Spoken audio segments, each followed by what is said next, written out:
Hi friends, welcome to my channel. आज हम बात करेंगे एक्सट्रीम नेशनलिज्म के बारे में। लास्ट मंथ कोलकाता में एक डॉक्टर के साथ एक हादसा हुआ था, आप सबको पता होगा। तो उसको क्रिटिसाइज़ करने के लिए एक फेमस ट्रैवल ब्लॉगर है, ट्रैवल इन्फ्लुएंसर है, उन्होंने ट्वीट किया था कि इंडिया जो है सबसे, अब तक मैं जितनी भी कंट्रीज़ में गई हूँ उसमें सबसे ज़्यादा अनसेफ मुझे इंडिया में लगता है। एंड उन्होंने एडवाइस किया जो उनकी फ्रेंड्स हैं जो फॉरेन कंट्रीज़ में रहती हैं कि इंडिया में प्लीज़ तब तक मत आओ जब तक गवर्नमेंट कुछ स्ट्रिक्ट मेजर्स नहीं ले लेती, कुछ फार रीचिंग चेंजेस क्रिएट नहीं करती, ऐसा कुछ इम्प्लीमेंट नहीं करती। तो उनको काफ़ी लोगों ने ट्रोल किया कि आप देश को बदनाम कर रहे हो, और ये चीज़ें तो फॉरेन कंट्रीज़ में भी होती हैं, बट हाँ, इतनी सीवियर नहीं होती हैं। इतना ज़्यादा ग्रूसम हादसा वेस्टर्न कंट्रीज़ में तो डेफिनेटली नहीं होता है। सो उनको कुछ लोगों ने बोला कि आप तो एंटी नेशनल हो और आप कह रहे हो कि इंडिया सेफ़ नहीं है, तो फिर शायद इराक सेफ़ होगा, ईरान सेफ़ होगा, वहाँ पे चले जाओ, पाकिस्तान चले जाओ। और ये स्टेटमेंट जो है, ट्रोल करने वाले जो लोग थे वो लड़के ही थे, क्योंकि लड़कियाँ इस तरह की बातें जनरली करेंगी नहीं इस चीज़ में, क्योंकि ये चीज़ें लड़कियों के साथ होती हैं तो ऑब्वियसली वो इनसिक्योर फील करती हैं। और जब इंसान को इनसिक्योरिटी होती है, उसको अपनी सेफ्टी की चिंता होती है, तो ऐसे में देश की नहीं सोचती। तो क्या देश का ऑनर ज़्यादा बड़ा है या देशवासियों का वेल बीइंग, यही क्वेश्चन है। देखो, पहली बात तो ये है कि किसी चीज़ को अगर हम क्रिटिसाइज़ करते हैं, अगर देश में कुछ गलत हो रहा है, उसको क्रिटिसाइज़ करने का मतलब ये नहीं है कि हम देश को क्रिटिसाइज़ कर रहे हैं और हमें देश से प्यार नहीं है। तो वो एक अच्छे पर्पस के लिए ही है, because India is a democratic country and freedom of expression is a fundamental right. तो एक कंस्ट्रक्टिव क्रिटिसिज्म देना और जो हमारे यहाँ पे प्रॉब्लमेटिक एरियाज़ हैं उसको हाईलाइट करना एंड प्रेशर पुट करना गवर्नमेंट पे कि वो कुछ अच्छे कदम उठाए उन चीज़ों को ठीक करने के लिए, ये डेमोक्रेसी की एक बहुत इंपॉर्टेंट फीचर है और ये उसको स्ट्रेंथन करती है। तो ये बहुत इंपॉर्टेंट चीज़ है।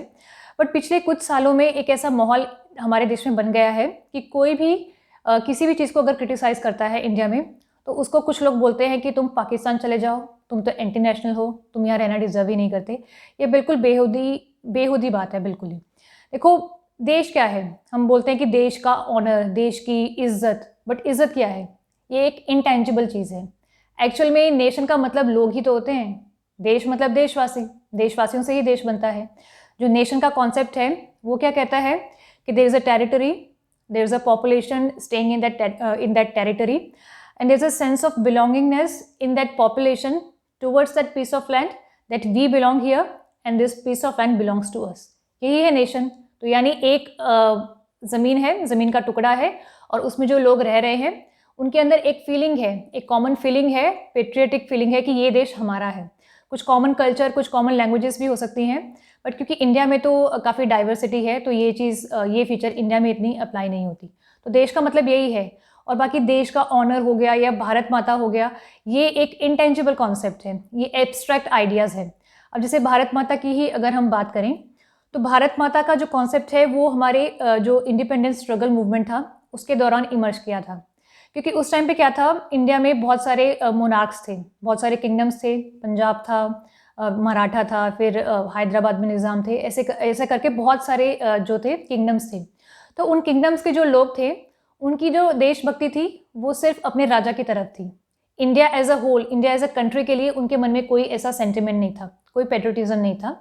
इसकी वजह से हमारा जो नेशनल मूवमेंट था वो बहुत ही वीक पड़ रहा था, क्योंकि कोई एकजुट होके एक कॉमन पर्पस के लिए, आज़ादी के लिए लड़ाई कर ही नहीं रहा था। तो हमारे जो लीडर्स थे उन्होंने ये भारत माता का कॉन्सेप्ट बनाया, क्योंकि इंसान के जो सबसे स्ट्रॉन्गेस्ट इमोशंस होते हैं वो माँ के लिए होते हैं। जैसे एक किसान है, किसान जो है वो अपनी धरती को माँ मानता है, क्योंकि जैसे धरती जन्म देती है, सॉरी माँ जन्म देती है, वैसे ही धरती जो है वो क्रॉप प्रोड्यूस करती है। तो इसीलिए उस किसान की जो सेंटिमेंटल वैल्यूज़ हैं अपनी ज़मीन के साथ, वो बहुत स्ट्रांग होती हैं। तो इसीलिए इसी तरह से हमारे जो लीडर्स थे उन्होंने इसको हमारे देश को पर्सोनिफाई किया इनटू मदर इंडिया, भारत माता, कि उसका जो हिमालयस जो है वो उसका मुकुट है और जो उसका राइट हैंड है वो गुजरात है, ऐसे कर करके बनाया ताकि लोगों के अंदर वो देशभक्ति जागे।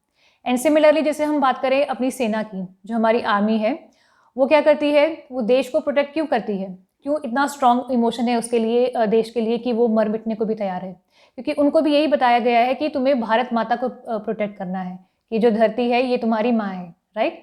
सो ये इमोशंस जगाने के लिए हमने भारत माता का कॉन्सेप्ट दिया था, बट एक्चुअल में जो देश बने हुए हैं वो ह्यूमन रेस को सस्टेन करने के लिए ही बने हुए हैं। क्योंकि जब पहले टाइम पे जब ये वॉर्स हुए थे, first world war 1, world war 2, उसके अलावा भी अनगिनत बैटल्स अब तक हो चुकी हैं, इन्वेशंस भी होते थे, फिर एक राजा दूसरे राजा पे अटैक करता था अपने एम्बिशंस के लिए, तो उससे जो ह्यूमन रेस है वो बहुत ही इनसिक्योर फील करती थी। तो अगर ये अटैक्स होते रहते, ऐसे वॉर्स होते रहते, तो हम शायद अब तक एक्सटिंक्ट ही हो जाते।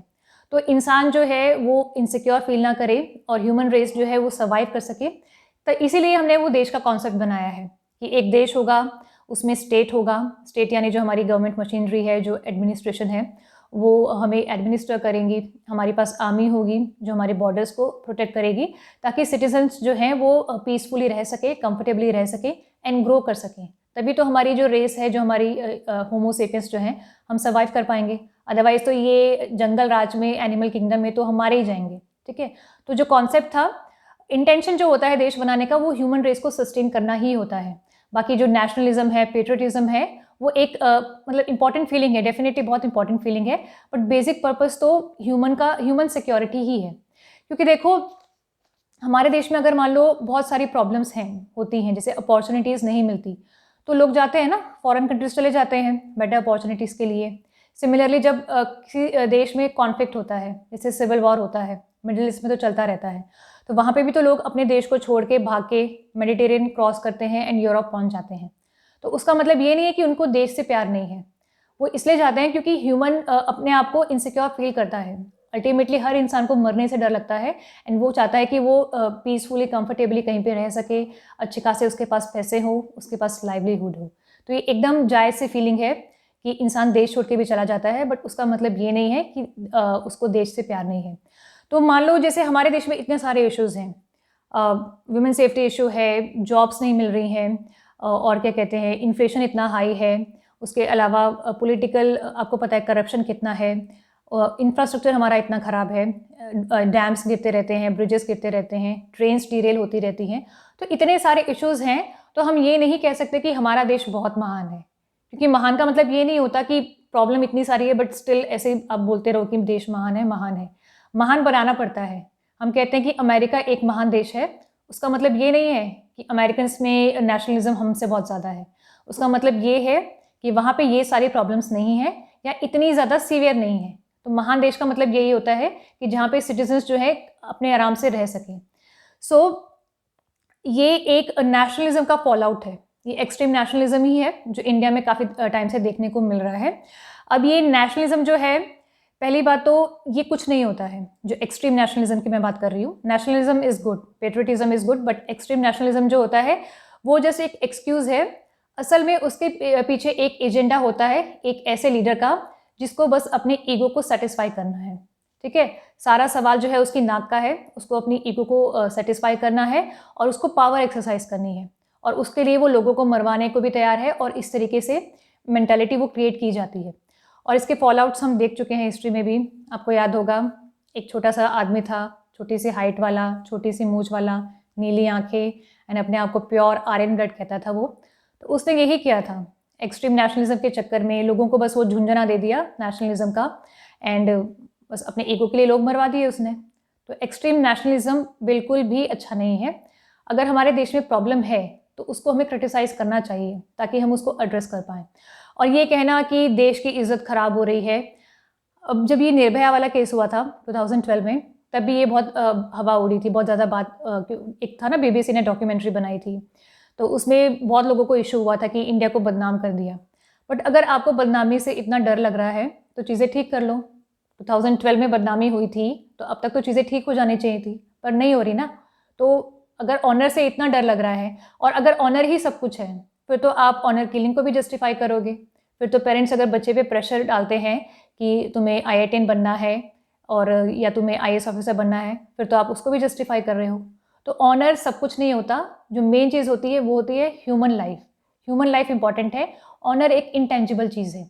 अगर हम हैं तो ऑनर है, अगर हम ही नहीं है तो ऑनर क्या है, राइट? सो इस चीज़ को समझने की ज़रूरत है। और कोई भी इस तरह से आपको ट्रोल करता है कि तुम एंटी नेशनल हो, तो उसको बताना पड़ेगा कि नेशनलिज्म क्या है और एक्सट्रीम नेशनलिज्म क्या है। सो यहीं पे वाइंड अप करती हूँ वीडियो को। आपको वीडियो कैसा लगा आप कमेंट करके बताना, एंड थैंक्स फॉर वॉचिंग।